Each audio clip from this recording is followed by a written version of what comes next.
Robert Lindsay was part of this. They called it the Jerusalem School or whatever. It's guys in the, I think, maybe 70s and 80s, so 1980s. And they were convinced that there was an original gospel that was written in Hebrew. Correct. And so what they did is they went back. It's been 20 years since I've even looked at this stuff, but I think they went back and what they did is they took the Greek New Testament, or at least the Gospels, and they translated it back into Hebrew, trying to what would this be? What would this be? So they came up with what they think is a reverse engineering to try to come up with what the Hebrew original is. Right. It's a completely different endeavor than the Aramaic primacy groups. The Aramaic primacy stems from Assyrian Christianity, really, which has the Syriac Old Testament and the Syriac New Testament.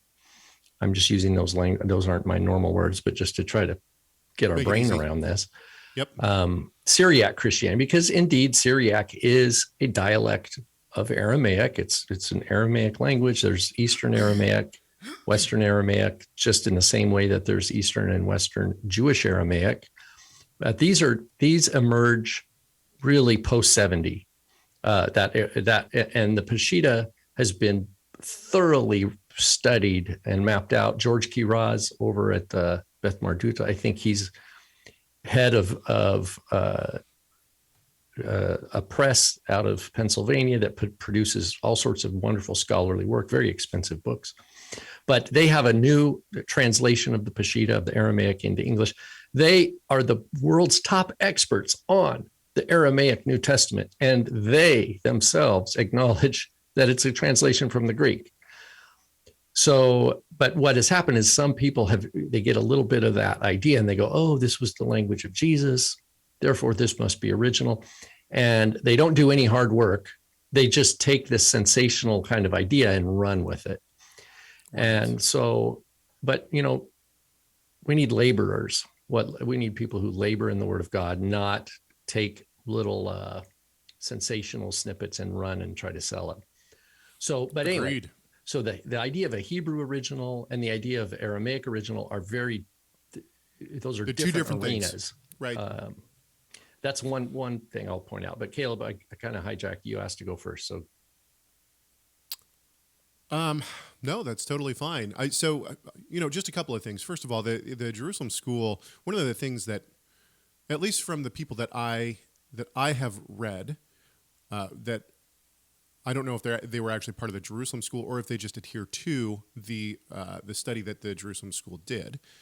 One of the things that they often state is that Matthew wrote his gospel in Hebrew first, and that the church fathers attest to this, and that there is attestation of or a reference to Matthew writing a Hebrew gospel all the way up into the 10th century. Now, this is absolutely true.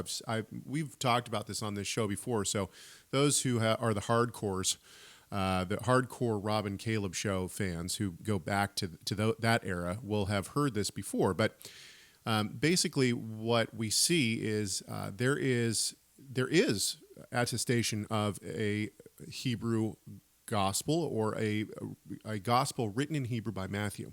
Now, this is different. It needs to be quickly stated that this is different than what is referred to as the Hebrew Matthew. The Hebrew Matthew and the Dutele, they come much later. So these are two completely separate things, even though they're named the same thing, and there's a lot of confusion here as well. The Hebrew Matthew, however, that the church fathers and the early church references, they reference it against, and this is vitally important to understand, they reference it against the Gospel of Matthew.